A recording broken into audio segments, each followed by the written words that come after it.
Hello, successful people. Welcome to the Iron Fire Success Channel. I'm DK. And I'm Mo.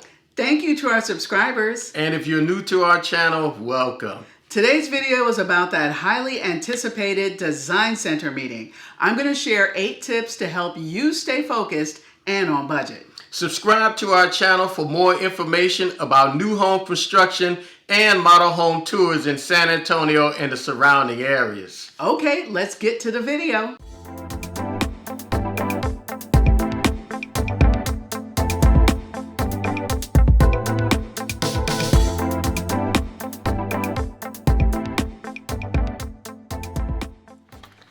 Whether you're building a custom, semi-custom, or production home, the design center meeting is the most highly anticipated part, or maybe one of the most highly anticipated parts of the new home construction process.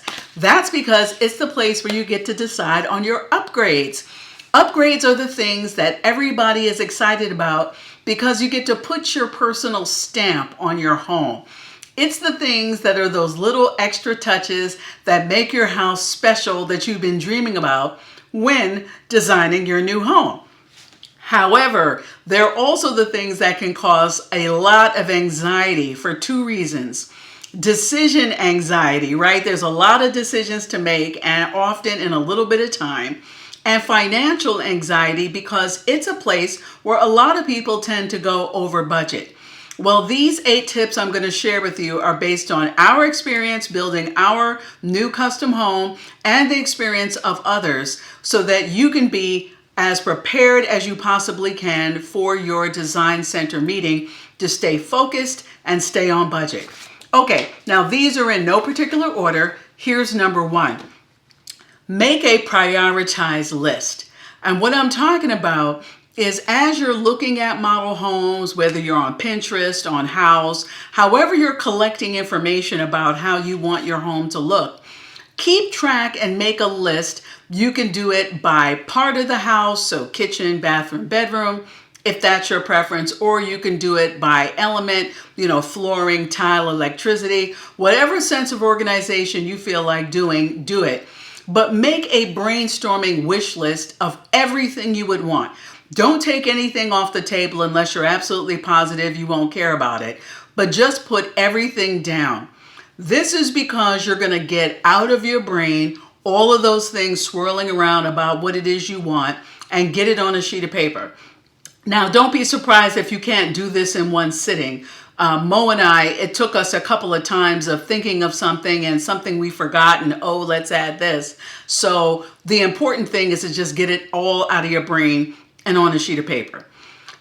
After you do that, go into your list and put a 3 by those things that are must-haves, a 2 by those things that are, we want it, but if we couldn't get it, it's not a problem, and 1 by those things that are the pie in the sky things that occur to you, but you don't really care either way. Those are like the things you can give up to get other stuff that you want.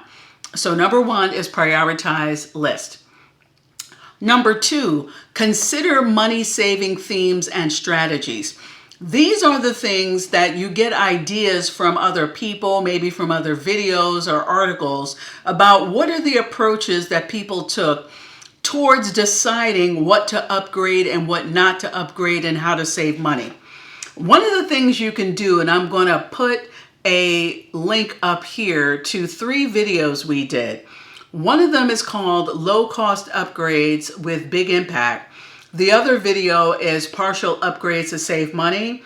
And the other video is about a builder basic home and like showing you what that looks like if you just went with mostly level 1. Because it's getting an idea of a strategy that will help you go back and look at your list differently. For example, I've seen videos where people just decided to only upgrade the first thing people see when they walk in your house. So they only care about the kitchen or they only care about the great room. And then, of course, the owner suite, they always hook that up.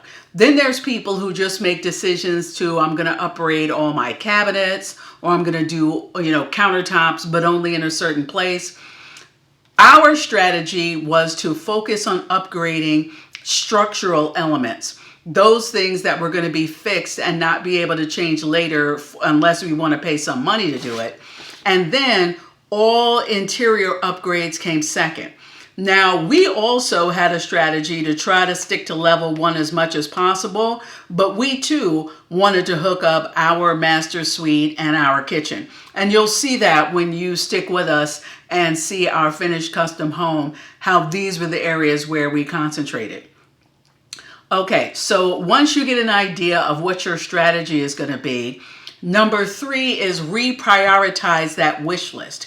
Go back and look at that list in light of what are the general themes or strategies you're using to approach your decision making. And now you're going to go and maybe something that was a 3 slid to a 2. Maybe the stuff that are the 1s come off the list altogether, and that you are now figuring out what is the stuff that you absolutely positively have to have and would sacrifice other things in order to get.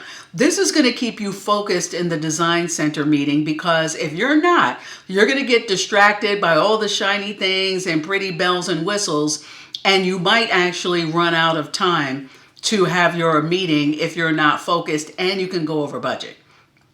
So that brings me to item 4, which is find out how much time you have.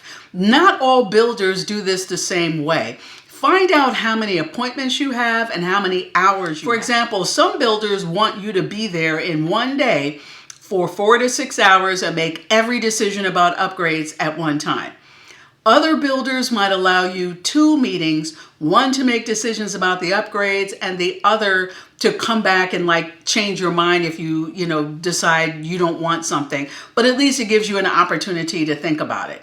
Now, in our case, we had design appointments with various builders, vendors. So we had a total amount of hours that we could use on all of our design choices, which was 15.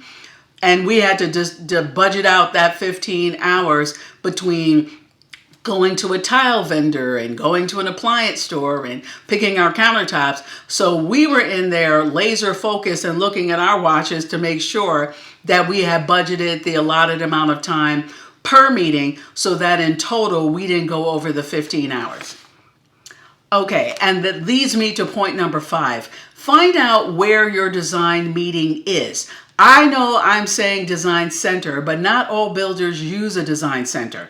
Some of the larger semi-custom and production builders, your Toll Brothers, your Highland Homes here in Texas, they have an actual design center that's just for clients that use that builder. Not every builder does that. There are smaller builders which may have a design center in the garage or in a spare room of the home. Some custom builders do this too. Now that might sound like a weird thing to do, but actually during model home visits, we found that builders who do not pay to have design center space actually are able to offer their products at a discount. So don't rule anybody out because you see the design center in the garage. It's legit and it's actually a good savings passed on to the customer. Then you have other builders like ours and a lot of custom builders that don't have a design center at all. They may use a central design showroom that is used by multiple builders in the area.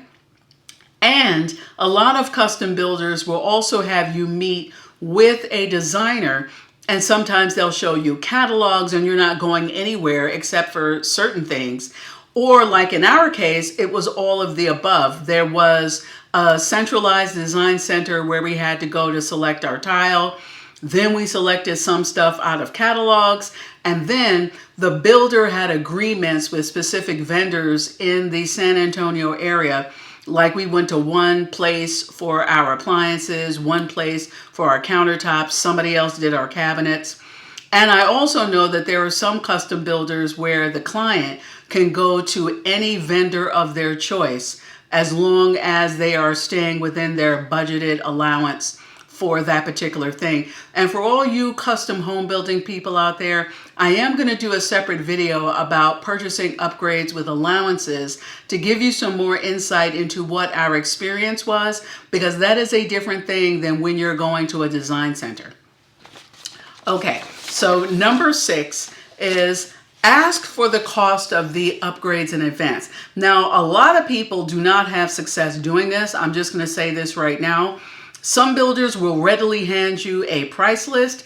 Other builders, it's a complete mystery, because going to the design center for me was the only financial transaction in life where I could not look and see a price tag on anything and know how much anything cost. I thought that was the most bizarre thing ever, where you're guessing what is it that I'm picking and how much does that cost, and you don't know that until after you picked it. Keep this in mind, people. Many design centers are set up that way, and you don't know how much anything costs until you're there. Comparison shopping at places like Lowe's, Home Depot, Floor & Decor, it will not matter, because design center prices are in monopoly money. It's whatever they say it is. So it's not as if a particular faucet you see in a design center and how much it costs someplace else. There's no real relationship. It's whatever that builder decides. They're charging you for that faucet, because remember, you're paying for the overhead, you're paying for the design center, you're paying for the warranty that's going to be on it, you're paying for installation. There's all this other stuff included in the price of that item that is not there when you're going to buy it online or somewhere else. So really, you have to be thinking, how much is it worth to you to get that item? And then you can make a confident decision about what you want to pay. I digress, because really the point was to try to know the prices in advance. If the case is that your builder does not give you the prices in advance, try to go online, see if you can find them, but in your mind, have an idea of how much you think it's worth to you to pay for something before you walk in. People who are building custom homes where your builder will allow you to go to any vendor you want, it's a lot easier for those folks, because now you can go in Floor & Decor and pick out your tile and pay the price that you know what it is before you picked it. Number 7, go to the design center or vendor showroom in advance if you can. Now, some places will not allow you into the design center unless your builder's representative is with you. We ran into that issue when we tried to get into the shared design center. We just wanted to go and walk around, and it never worked out for us, because we didn't want to have to make an appointment with the builder's rep to wait for her and do all of that. So that's something that we didn't get to do. But because our builder used vendors around the San Antonio area, we did ask for a list of who those vendors were, and we went into those showrooms and we walked around. We wanted to see what the offerings were. If you can't do that, I think going to as many model homes as your builder builds and start asking some specific questions about, what is this countertop made out of? What kind of cabinets are these? Who's the manufacturer? What type of wood is it?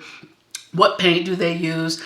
Ask as many questions as possible, because that's how you're going to get some idea in advance about what it is that's offered at the design center.